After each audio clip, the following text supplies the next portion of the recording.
నేను వేస్తే ఆగరాదు. అగో నందిని ఎప్పటి నుంచి అంటున్నాయి అన్నమయ్య అన్నమయ్య అని.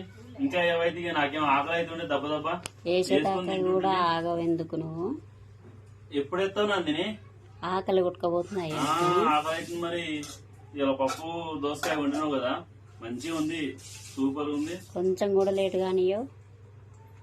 మరి తొందరగా తినాలి నందిని ఎప్పుడైనా కానీ.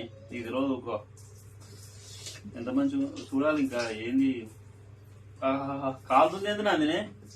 సలన్నం అయితే కాలపోవుగా. సలన్నమా అంటే నాకు సలన్నం పెడతావా? పెడితే మంచిగా ఉండు అంటున్నా. ఆహాహా ఏమన్నా టేస్ట్ ఉందా నందిని? సూపర్ వండిన కూర అయితే. పప్పు దోసకాయ కాంబినేషన్ అయితే మాదైతే సూపర్ ఉంది. మీరందరూ ఏం కర్రీ చేశారో కామెంట్ బాక్స్ లో అయితే కామెంట్ చేయండి. ఓకేనా? బాయ్.